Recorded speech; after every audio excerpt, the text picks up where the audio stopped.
Well, good morning, good afternoon, good evening, whatever time you happen to be tuning into this, hopefully part of our Zoom on Sunday morning. My name is James and I'm part of the team, and it's a huge privilege to carry on our series looking at the great book of Nehemiah. And lockdown, I know, is tough. It's tough that the restrictions have continued for this week, but there is enough sport around at the moment which is keeping me sane. I don't know if you saw the World Test Cricket Championships was on just a couple of weeks ago versus India and New Zealand, and little old New Zealand coming away with the chocolates. The State of Origin series has been on with the New South Wales Blues, the mighty Blues, coming up trumps there, and the Dead Rubber will be played on Wednesday night. The Wallabies had their first test match of the series against Les Blues, and they just snuck home on Tuesday night, which was great. You might follow the NBA, and the finals are on right now between the Phoenix Suns and the Milwaukee Bucks. The Suns currently up 2-0 in that. We've also, of course, had the Euro Championship on, and if you are watching it right now, you might know that tomorrow morning, if you're watching this on Sunday morning, England are going to be playing Italy in the final of that game. And I play football with a couple of guys from England and some others from Italy, so it's bound to get a bit spicy. And actually, if you are watching this on Sunday morning, right now, the Copa America final is being played between Argentina and Brazil. But don't turn this off. That game is going to get spicy, but you can watch the highlights later on. Of course, Wimbledon's also been happening, and we love Ash Barty. She's done so well. We're so proud of her. But tennis is less my thing because I'm much more into team sports. I love team sports. I love the things that team sports teach you. I love that you learn how to win well together and lose well together. You learn how to be gracious as a team in both victory and defeat. You learn how to celebrate different people's strengths and contributions to the team. You learn to rely on each other and work with each other towards a shared goal. And I know that some of those things can be achieved in individual sports as well, but I just love team sports because it's so much more fun doing things together as a team. Well, today we are going to be looking at a chapter in the book of Nehemiah, Nehemiah 3, where we see the people of God working together as a team. They learn to rely on each other. They learn to work towards the same goal next to one another. And it's this beautiful picture of the body at work and each member of that body, each part of that body playing its role. So as I said, we're looking at chapter 3 today, which means we're already deep into the story of Nehemiah. The first two chapters introduced us to the man Nehemiah, and we met a man of prayer, a man of passion, and a man of action who leant into the crisis in Jerusalem and began setting about rebuilding the walls. And today in Nehemiah chapter 3, we're going to see how Nehemiah spurred his people into action as they began to rebuild those walls together.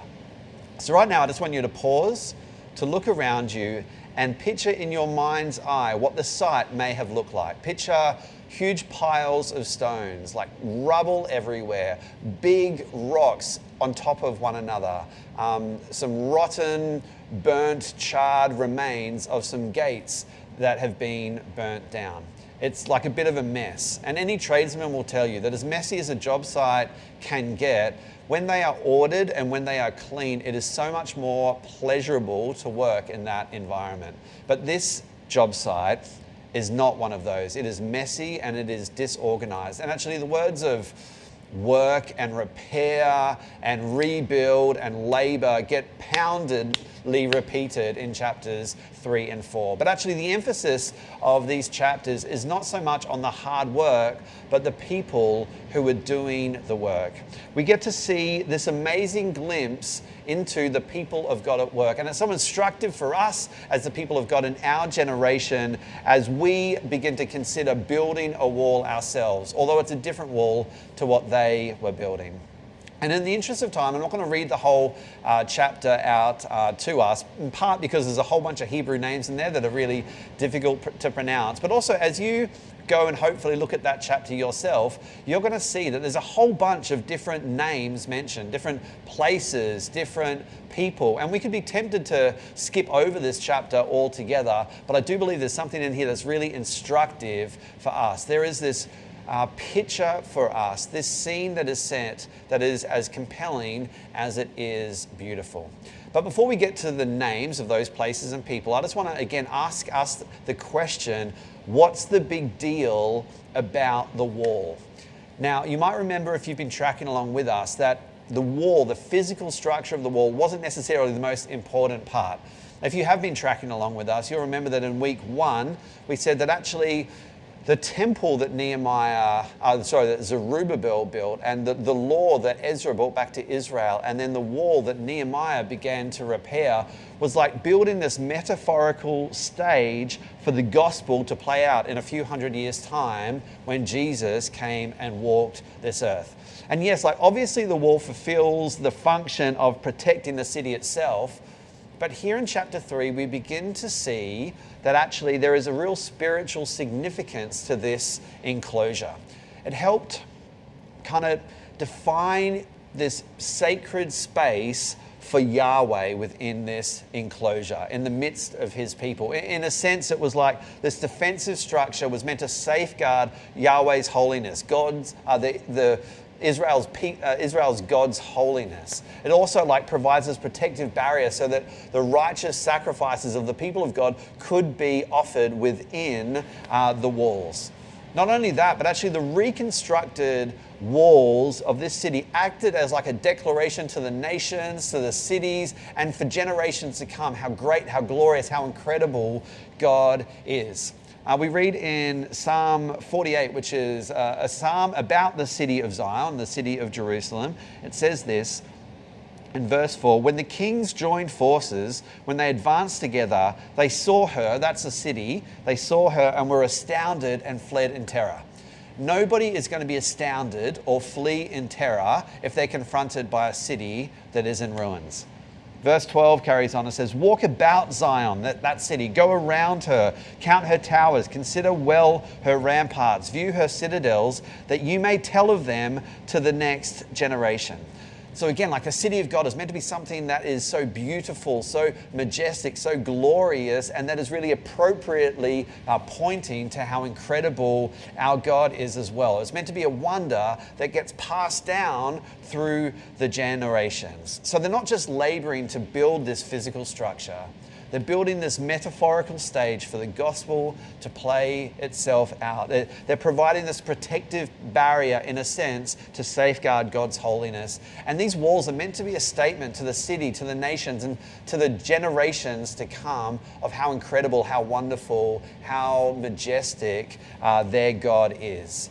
And that's why when we come to the first verse of Nehemiah 3, we read this.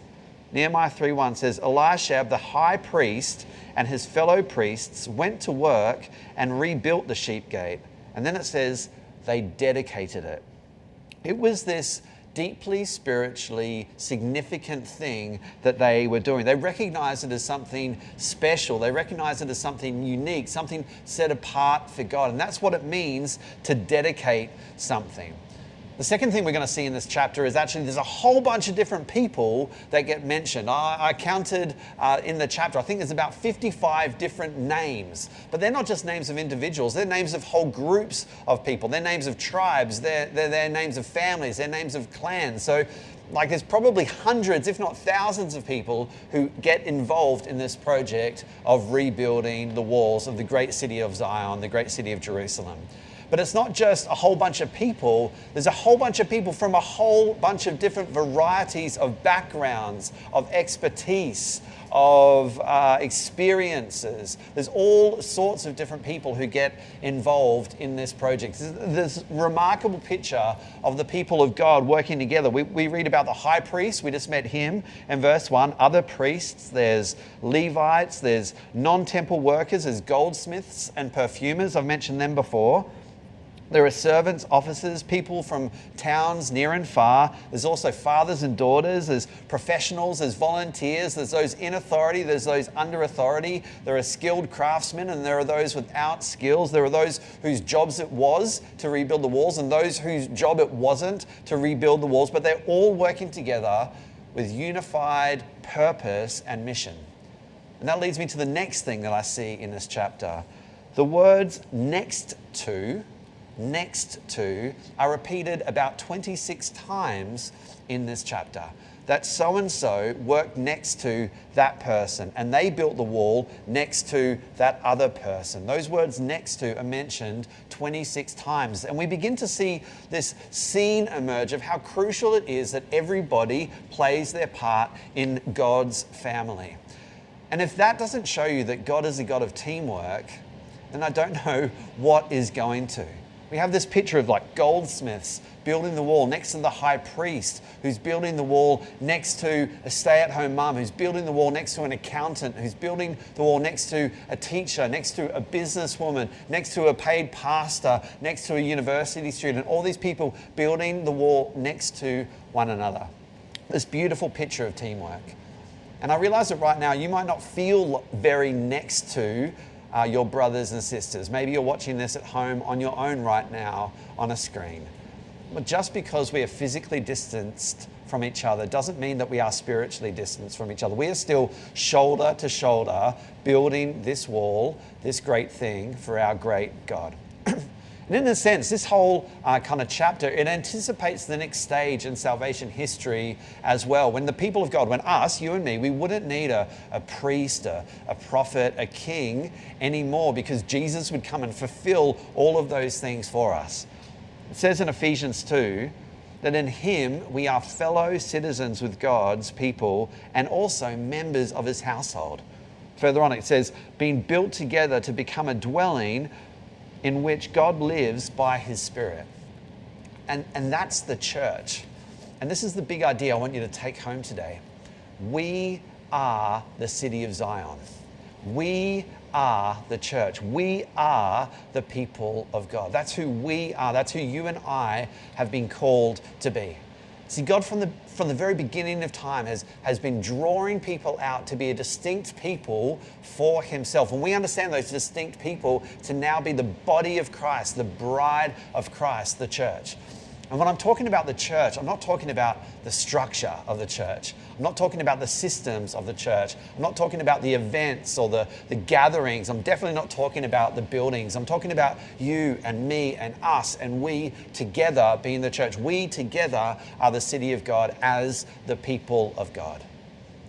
But I realize there might be lots of reasons that you don't want to play a part in this great project. We read in verse 5 of chapter 3, the next section was repaired by the men of Tekoa, but their nobles would not put their shoulders to the work under their supervisors.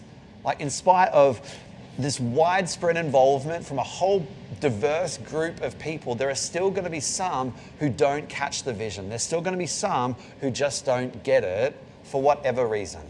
So what about you? Well, there are a few reasons that you might find yourself in that place as well, not sharing the vision that others around you, that Nehemiah and the people working with Nehemiah had. Maybe because you find church boring. Maybe you look around you and you just see a whole bunch of stones and rubbles and some rotting, charred, burnt timber gates. Maybe that's what you see. But part of what Nehemiah is calling us to do, I believe, is to look past the rubble. To see what he was doing was he was actually calling all these different people to this deeply significant spiritual thing. Because the church is a glorious thing. It's a glorious thing because Jesus is a glorious person. He's incredible. He's the most wonderful person that we'll ever know. He's the most incredible person in the entire universe. He's the most loving, the most kind, the most generous, gracious. He's the most magnificent person, the strongest person that we'll ever know. And he's infinitely and eternally more than all of those things. The Bible calls him a wonderful counselor. He listens more than he speaks. He comprehends your needs and he helps you to meet those needs. When we're in his presence, we know that we're important, we're significant, we're unique.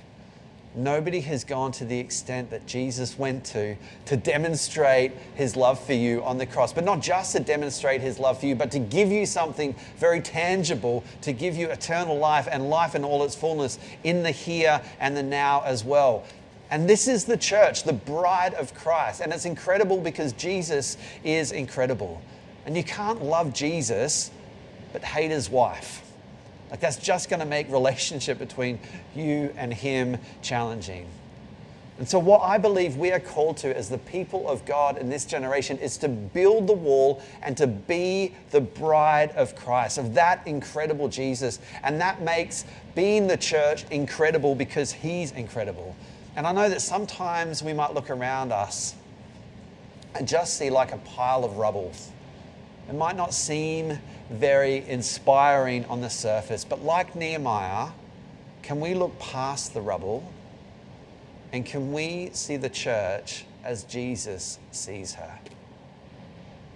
And it's about also being a part of something far bigger than what we are in ourselves. For some reason, Jesus has chosen the church to be the vehicle by which he reaches and he saves the lost. Like the entire purpose of human existence, to know God and to enjoy him forever, that is the church's mandate, to go out and see that achieved for all sorts of different people in all sorts of different places. He's put that right at the center of our reason, of our purpose for existing. So the church, boring, uninspirational? I don't think, like what could be more exciting than to partner with Jesus in these things? You might also think though, oh, there's already so many people involved. Like what can I really add? You might look around you and think, yeah, well, we're a small church and there's already so many people playing a part. And like, yeah, that's the point. Like that's part of what we're meant to see. That's part of the beauty of it. But can I tell you actually that building the wall, being the church, is not all about serving on Sundays. It's not all about just serving the centrally organized things. It's not less than that, but it's far more than that as well. You see, like if no church structure existed at all, the church still would. Because you and me and us and we are the church. And we are the church wherever we are and whenever we are. There's this beautiful verse, Nehemiah 3:23, that says, beyond them, Benjamin and Hashub made repairs in front of their house. And next to them, Azariah, the son of that guy and the son of the other guy, made repairs beside his house. We are the church wherever and whenever we are, but especially in front of our own houses and next to our own houses and beside our own houses and within our own houses as well. And so right now we're under these stay-at-home orders, and you might be tempted to think, well, this is restricting us from being able to be the church. But like, it's not actually, because we are the church and we build the wall in front of our house, next to our house, and within our own homes as well. God has placed you where he has placed you to be the salt of the earth, to be the light of the world, to be a city on the hill in your sphere of influence on that part of the earth. I love what Craig shared with us the other week and his hashtag for us to each one reach one. I loved that. So the question then is for us, like, how can we be extending the kingdom? How can we be building the wall? How can we be shining our light in our sphere of influence? That's individually. What about corporately for us? Well, I do believe that actually God is calling us to something unique as his people together, you and I, as part of this local Christian community, this local church. And I feel a couple of different things. I feel the first thing is that whilst we used to be a congregation from the North Shore, I feel God is broadening our vision to being a church for the city, a church to reach the city. I feel and that's in line with this transition towards autonomy for us as a local church. I believe he's calling us to be a church for the city. And the second thing I believe that he's calling us to is not just to be a neighborhood church, but to be a church of neighborhoods. To be a church where there are these smaller but strong and vibrant communities, we call them city groups, that are dotted all around the city, north, south, east and west of where we gather on Sundays. And we're beginning to see that sort of thing happen among us. I know there's lots of people already playing a part, and we're so grateful for that, because being the church is about being a team together. But there's room for everybody in this team.